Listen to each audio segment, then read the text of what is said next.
Hey everyone, I hope you had a fantastic weekend. Welcome back. I am here to give you another top 5 video. So today I wanted to talk about those JRPGs that you're kind of interested in checking out, but also kind of afraid. So these are the games that are just intimidating to get into. They maybe have a higher barrier of entry than some of the others. Maybe the series is just way too long. Maybe some of the games are incredibly long. They're just games that look fantastic at a distance, but are also quite intimidating. So if you enjoy JRPG content, Dragon Quest content, top 10 videos, reviews, or podcasts, please remember to like, subscribe, and turn notifications to all so you won't miss the next video. And help me get to that 5,000 subscriber goal. I'm trying to get to 5,000 subscribers by the end of the year, and it's only possible with your help. Alright, so let's get into the video and talk about the top 5 JRPGs I'm afraid to play. Number 5. Coming in at number 5 is Xenosaga Episode 3. Now, I played the absolute crap out of Xenosaga Episode 1. I think it was just called Xenosaga at the time. There were definitely some things I didn't like about it, but overall, I really did enjoy. I enjoyed the story, but most importantly, I really liked the combat in that game. I'm a big mech fan. I love, like, Gundam and the odd mecha anime and stuff like that. So the egg suits and stuff like that really intrigued me. When it came to the combat, it drew me in completely. The storytelling was a little bit all over the place, but overall, pretty well done. And I did enjoy some of the characters, definitely, but the amount of cutscenes in this game were crazy. Like, you start the game and it just opens up with like a 35-minute cutscene, and I don't think I'm even exaggerating. And then you like move around the ship a little, talk to some people on the bridge, and then you got like another 20-minute cutscene. It's a little bit ridiculous. Now, people will call me contradictory because I'm a huge Metal Gear fan, and a lot of the Metal Gear Solid games have kind of the same thing, but I don't know, something about a JRPG just taking the controller out of your hand for such long periods of time, to me, is just, I don't know, a little bit off-putting. Overall, I did enjoy the game, so I did try Xenosaga Episode 2, and just hated it, man. So the biggest reason why Xenosaga Episode 3 is on this list is because I did not like Xenosaga Episode 2 at all. I wasn't a big fan of like the art style in kind of either of them. It was kind of a bizarre art style. In fact, I would say Xenosaga Episode 1 almost had Uncanny Valley vibes like throughout the entirety of it. I do like the look of Xenosaga Episode 3, but it's just, I know the games are going to be long. It's going to be a huge time investment. And with how Xenosaga Episode 2 was, I just don't feel like I'm ready to even try Xenosaga Episode 3. Let me know in the comments if I should give it a try, but I don't know, man. I wasn't a fan of 2. I heard 3 is good, but would I even be able to play it and understand what's going on if I haven't finished 2? But yeah, that's why Xenosaga Episode 3 is here at number 5 on the list. Number 4.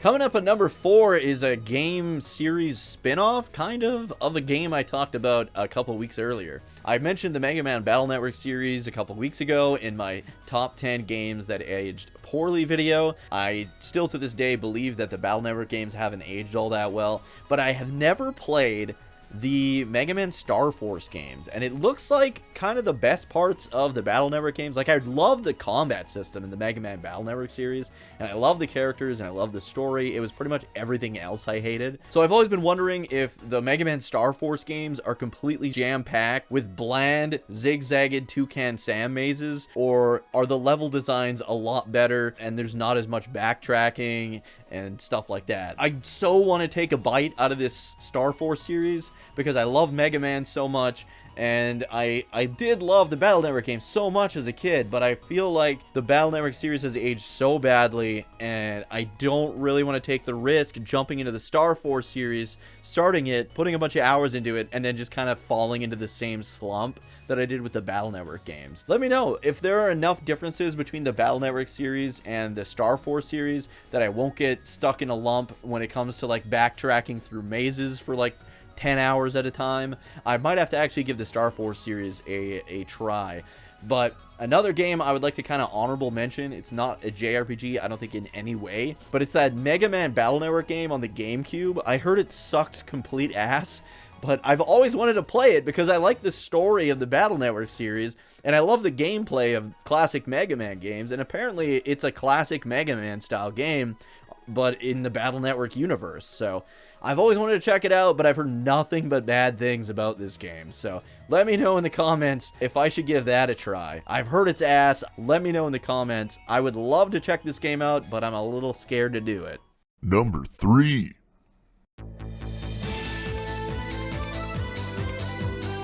Coming up at number 3 is a series I'm excited to play, but also afraid to play, and that is the Legend of Heroes or Trails series. Now, I've always wanted to play this series. I'll be starting with Legend of Heroes Dragon Slayer because I always have to play game series from like the beginning so I don't miss out on anything, and I am excited to do so. But with the sheer number of entries in this series, and then seeing how long some of the games get in the later entries, it is very, very intimidating, to be completely honest. I've also heard that there are like complete entries in the series where like not a lot actually happens story-wise. It's just like building up to the next entry in the series, and I don't know how well I would handle that. Like, am I going to get bored stiff just playing through High School Simulator and interacting with these characters and like getting to know their characters, their town, and their environment, which is fine. I don't mind that, but it needs to lead to something bigger. And if they're literally just putting that off for the next game, is that going to kill it for me? I'm a little afraid of stuff like that in some of the later Legend of Heroes games, but I'm fine with, I think, some of the early ones. It's just some of those later ones that I've heard can get pretty long and have a lot of like build up that lead to nothing and then be like basically like a to be continued. And I don't know how I feel about playing like an 80 to 90 hour game that doesn't really have much of a climax or conclusion. Let me know if maybe what I've heard isn't true and maybe people are just like overblowing that kind of stuff, or if it's like worth it in the end that I should just tough it out and do it. But either way, the Legend of Heroes series is definitely a JRPG franchise that intimidates me. Number 2.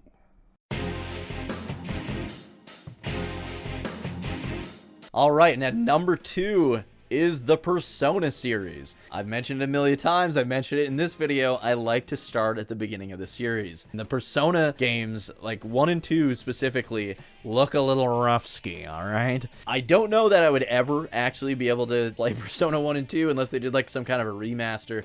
But I do know that Persona 3, 4, and 5 look absolutely incredible. So I would love to play those bad boys at some point. Another thing that kind of puts me off from playing this series is I think they call it the social links. So it kind of looks like a dating sim, kind of digital novel kind of situation where you like go to school and spend most of the game like talking to friends and trying to build your social relationships with them so that you can unlock new personas and stuff like that. And the personas are basically like your monster forms, from what I understand, that do like the battle and stuff for you. I think that's honestly like the biggest thing that's been like holding me back from playing this, as well as I've heard like Persona 5 is like 120 hours long. Now, something like Dragon Quest, to not sound like a hypocrite here, I knew I was going to love Dragon Quest 11 right from the beginning. I didn't know it was like 90 to 120 hours when I first picked it up, of course, but you have to really love a game for it to be 120 hours or 90 hours, because otherwise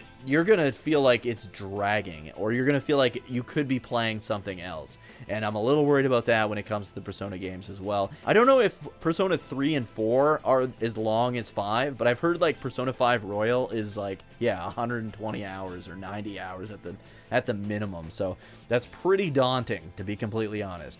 So with the social links and the length of the games, I don't know, it's a little intimidating getting into the Persona series. I do want to do it eventually, but I don't know when. Number 1.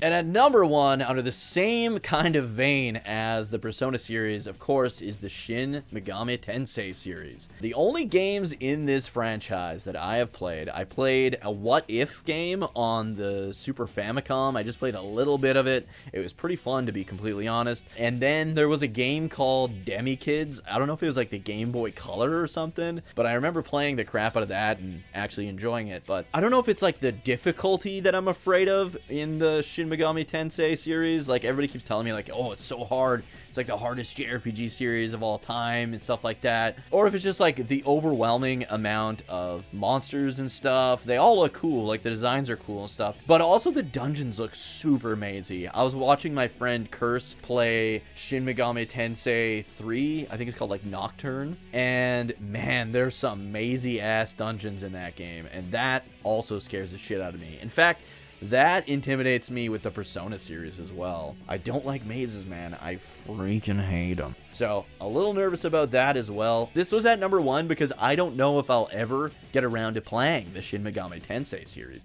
because all the intimidation factors for this one are like basically maxed out for me. I know it's a good series. Everybody tells me how fantastic and incredible this series is, and how great the characters are, how great the storytelling is, and how the monsters all interact, how good the combat system is. I've been told the closest thing that like I would have played to the Shin Megami Tensei series in terms of like combat and like element weaknesses and stuff like that would be like the Digimon Cyber Sleuth games. I heard the Cyber Sleuth games are basically like the closest thing to like an SMT Digimon game. So that sounds cool, but there's also like a number of spin-offs that I am kind of interested in. I think it's called like Digital Devil Saga, and apparently it acts even more so like Digimon Story Cyber Sleuth, so I might check those ones out, but I don't know about the main series, man. It looks hella intimidating. Alright, well those are the top 5 JRPGs that intimidate the shit out of me. What are some games that intimidate the heck out of you guys? Like, games that you've always kind of wanted to try but have always been afraid to? Let me know in the comments below. Again, if you enjoyed the video and you haven't yet, please remember to like, subscribe, turn notifications to all so you won't miss the next one. Help me get to that 5,000 subscriber goal by the end of the year, and I will see you guys in the next one.